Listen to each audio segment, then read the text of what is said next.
আমার এখন মনে হয় যদি আমি ওই হত্যাকাণ্ডে মৃত্যুবরণ করতাম সবচেয়ে খুশি হতাম। যে এই 16 বছর বা 15 বছর যেভাবে আমাকে প্রতি নির্যাতন করা হয়েছে বিভিন্নভাবে, তাতে মনে হচ্ছে ওই সময় মরে গেলেই ভালো হতো। কারণ আমরা যারা বেঁচে গেছি, মানে বেঁচে থাকাটা একটু অপরাধ, বেঁচে থাকাটা এখন অপরাধ। এবং খুব কষ্ট লাগে যে আমাদেরও কিছু অফিসাররাও প্রশ্ন করে যে এই অফিসাররা বাঁচলো কেমন করে, তা আমার কি অপরাধ, আমি বেঁচে যেয়ে কি অপরাধ করলাম? এবং আপনাকে খুব কষ্ট করে বলছি যে আনিস সাহেবের যে তদন্ত আদালতটা হয়েছিল, ওখানে একজন ওই সময় জয়েন্ট সেক্রেটারি, পরে উনি সচিবে রিটায়ার করছেন, আবুল হোসেন সাহেব মনে হয় না গোলাম হোসেন মনে হয়, উনি আমাকে প্রশ্ন করেছিলেন যে 57 জন অফিসার মারা গেল, আপনি বললেন না কেন? What a question asked to me. আমি বললাম যে সরি, আমি তো এর উত্তর দিতে পারবো না।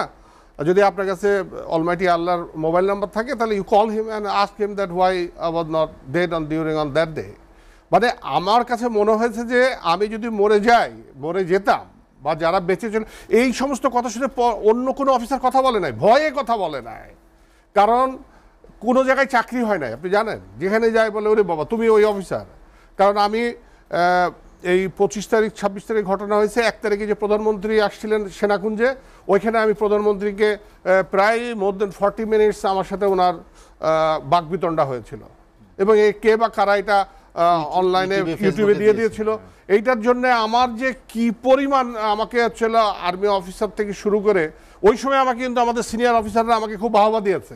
কিন্তু পরবর্তীতে সবাই আমার সাথে কথা বলতো না ভয়ে, কারণ আমার সাথে কথা বললে ওনার প্রমোশন হবে না। বিকজ আমরা প্রমোশন পদোন্নতি এইসবের জন্যে আমরা আমাদের মতো অফিসার যারা বেঁচে আসছি তাদেরকে তারা মূল্যায়নই করে নাই। আর ফ্যাসিস্ট সরকার তো সবসময় আমাদের পিছনে লেগেই ছিল কীভাবে আমাদের ক্ষতিগ্রস্ত করা যায়। আমাদের বাড়ি পর্যায়ে আমাদের পরিবারকে অনেকভাবে হয়রানি করেছে, কিন্তু আল্লাহর অশেষ রহমত ছিল, মা বাবার দোয়া ছিল, এখন পর্যন্ত আমি টিকে আছি।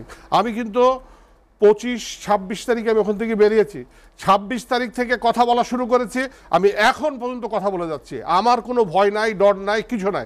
আপনি কি জানেন এই সেনা বাহিনী আমাকে অ্যাডভোকেট কাজেলের কাছে হলো 1 সপ্তাহের জন্য আমাকে হলো ওখানে অ্যাটাচ করেছিল বিডিআর হেডকোয়ার্টারে, আমি যখন এলপিআরে ছিলাম। এই অ্যাডভোকেট কাজল ছিল এই সমস্ত কাহিনীবাজের মূল হোতা, সে আমাকে ব্রেন ওয়াশ করার জন্য নিয়ে আসছিল যে আমার যেন বক্তব্যগুলো আমি চেঞ্জ করি, আমি যে স্টেটমেন্ট দিয়েছি, বিবৃতি দিয়েছি, এগুলো আমি যেন চেঞ্জ করি। আমি ওনারা বলছিলাম যে আমার হাইকোর্ট দেখান না, যে বলে আপনার বাঁচতে ইচ্ছা করে না। হি আস্কড মি দ্যাট আপনার বাঁচতে ইচ্ছা করে না। আমি বললাম আপনি আমাকে মৃত্যুর ভয় কি দেন, আমি এত বড় মৃত্যু থেকে বেঁচে আসছি, আপনার কথা কি আমি ভয় পাই নাকি? তো এই অ্যাডভোকেট কাজল তখন পালায় আছে, আপনি জিজ্ঞেস করেন এই যে কার এখন যে মেজর ফেরদৌস যার নাম বললো, ওনাকে আমি একদম ভারবেটিম বলেছি যে কারণ সাহেব যদি আপনি বেঁচে থাকেন এবং যদি এই পট পরিবর্তন হয়, আপনি প্রথম আসামি হবেন, কারণ আপনি সুষ্ঠুভাবে তদন্ত করছেন না। আমি আপনাকে অনেক সহযোগিতা করেছিলাম যে আপনি এইগুলো জিনিসগুলো দেখেন, আপনি দেখেন নাই।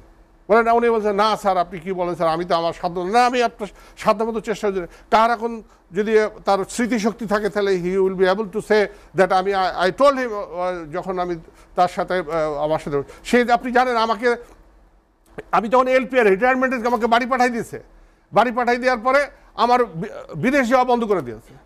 পরে শুনলাম যে বিডিআর হেডকোয়ার্টার থেকে চিঠি লিখছে, পরে শুনলাম যে কার এখন করেছে, কার এখনকে বললাম, বলে যে আমি করি না, আপনার বিডিআর হেডকোয়ার্টার করেছে।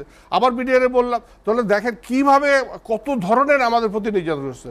কোনো অফিসার রিটায়ারমেন্টে চলে যাওয়ার পর তাকে কি আবার অ্যাটাচ করে যে হলো ব্রেন ওয়াশ করার জন্যে। আমাকে হলো ইন্টারভিউর জন্য নিয়ে যাওয়া হয়েছে এমএস ব্রাঞ্চে, এমএসের সাথে, যে আমি যেন এই অ্যাডভোকেট কাজল এবং বোর্ডকে যেন সহায়তা করি। আমি বললাম স্যার আমি মিথ্যা কথা বলতে পারবো না, আমি যা বলেছি আমার চোখে দেখা এটাই সত্য কথা, এটা আমি কোনো কিছু পরিবর্তন করব না। তো আমার সাহস ছিল, আমি যেখানে দেখেছি যে আমি এত বড় একটা বিপদে, আমি এখন পর্যন্ত আমি চিন্তাই করতে পারি না যে আমি কিভাবে বেঁচে আসলাম, এবং এই বেঁচে যাওয়ার দান আমি কোনোভাবেই মিথ্যা কথা বলতে পারি না। আমি যা বলছি প্রথম থেকে অদ্যবধি সম্পূর্ণ সত্য কথা, আমার জ্ঞানে আমি এটা বলছি।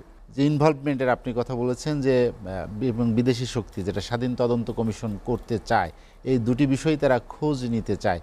রাজনীতিকে পরিশুদ্ধায়নে নিয়ে আসার ক্ষেত্রে সংস্কার বলে আমরা যে সেনাপ্রধান বলেছেন যে ডিসেম্বরে একটি ভালো নির্বাচন তারা চান, সেনাবাহিনী মাঠে আছে, তাদের ম্যাজিস্ট্রেসি পাওয়ারও দেওয়া আছে, কিন্তু তারপরও যে ক্রমবর্ধমান আইন শৃঙ্খলা পরিস্থিতির চরম অবনতি আপনি দেখেছেন, এগুলো আসলে কেন হচ্ছে? সাবেক সেনা কর্মকর্তা হিসেবে আপনার কি মনে হয়?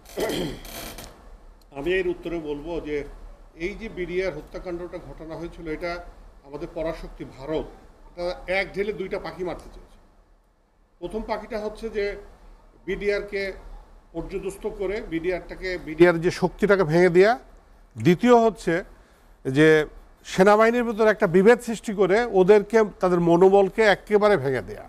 তাতে তাদের দুইটা লাভ হতো, যে সেনাবাহিনীও নষ্ট হয়ে গেল আর বিডিআর নষ্ট, কারণ ওরা তো কোনোদিনই আমাদের বিএসএফ কোনো সময়ই বিডিআরের সাথে পেরে উঠছিল না।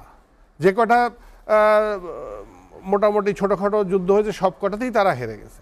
তো সেই জন্য তারা এটা তাদের দীর্ঘদিনের ক্ষোভ। এই ক্ষোভের বহিঃপ্রকাশটাই কিন্তু ঘটেছে রাজনৈতিক নেতৃবৃন্দদের ব্যবহার করে। আর আমরা তো ওই যে এখন তো বলতে দ্বিধা নাই যে ওই সময় তো আমরা যেটা শুনেছি যে আমাদের দেশ তো চালাতো র যা বলতো তাই তো আমাদের ফ্যাসিস্ট সরকার মেনে চলতো।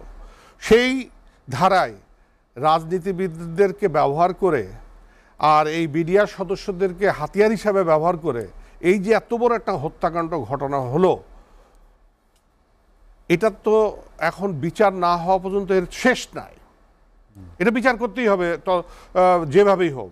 আর এখন যে স্বাধীন তদন্ত কমিশন হয়েছে, এখন তো তারা স্বাধীনভাবে কাজ করবে এবং তাদের তো কোনো ভয় নাই। এখন তো আর মাথার উপরে ফ্যাসিস্ট প্রধানমন্ত্রী তো নাই যে ফাইল ছুঁড়ে ফেলে দেবে।